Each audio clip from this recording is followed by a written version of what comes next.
देश की प्रथम महिला आदिवासी राष्ट्रपति श्रीमती द्रौपदी मुर्मू आज भारत में ही नहीं पूरे संसार में भी अपनी एक पहचान बना चुके।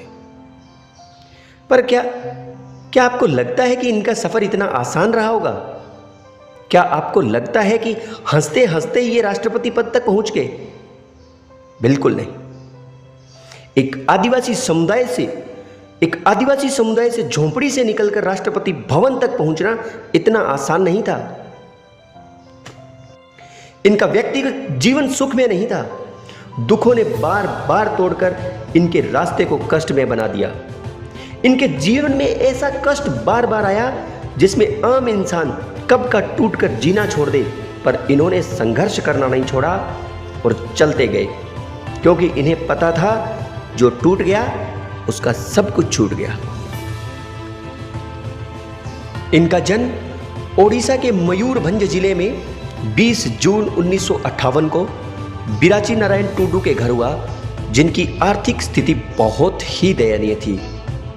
प्रारंभिक शिक्षा गांव में ही हुई, पर सनातन के लिए गांव से बाहर जाना पड़ा। सनातन के लिए भुवनेश्वर जाने वाली यह अपने गांव की पहली लड़की थी। जिस गांव की कोई भी लड़की बाहर पढ़ने के लिए नहीं गई, तो इनके लिए बाहर पढ़ने के लिए जाना कितना संघर्षपूर्ण रहा हुआ, यह आप सोच सकते हैं। लेकिन होनी को कुछ और ही मंजूर था। 2009 में 25 साल के बेटे लक्ष्मण की रहस्यमयी तरीके से मौत हो गई।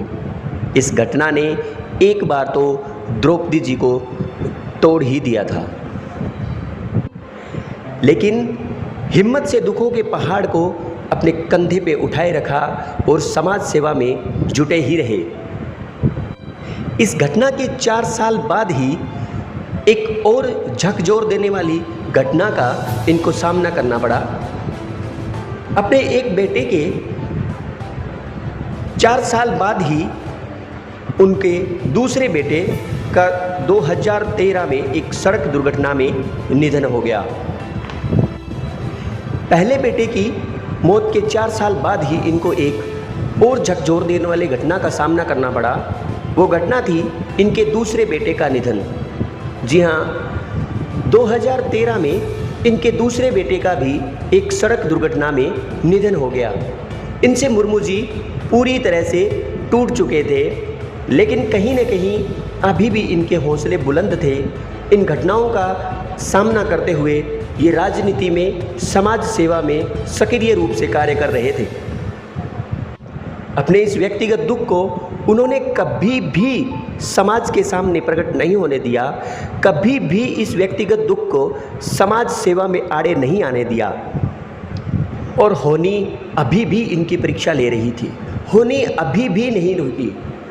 अगले साल ही सन 2014 में सबसे बड़ा जो पहाड़ टूटा वो था इनके पति का निधन। 2014 में ही इनका पति इनका साथ छोड़कर स्वर्गवास हो गए। अब मुर्मू जी पूरी तरह से अकेले पड़ चुके थे, टूट चुके थे, तनाव से भर चुके थे, क्योंकि इनके पास अब इनकी एक पुत्री इतिश्री ही बची थी।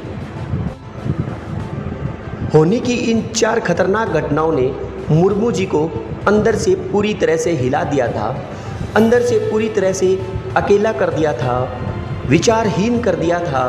तनावों से भरे रहने लगे और हर पल तनाव में रहने के कारण मुर्मू जी धीरे धीरे समाज सेवा से दूर होते जा रहे थे। धीरे धीरे समाज सेवा इनसे छूटती जा रही थी, लेकिन इन्होंने हिम्मत नहीं हारी और इसका उपाय खोजा।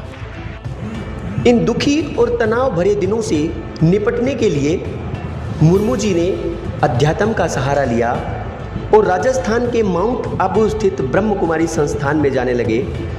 तनाव दूर करने के लिए राजयोग भी सीखा। संस्थान के और कार्यक्रमों में भी इन्होंने हिस्सा लिया और धीरे धीरे ये सामान्य जिंदगी में आने लगे और सन 2015 में झारखंड के राज्यपाल बने।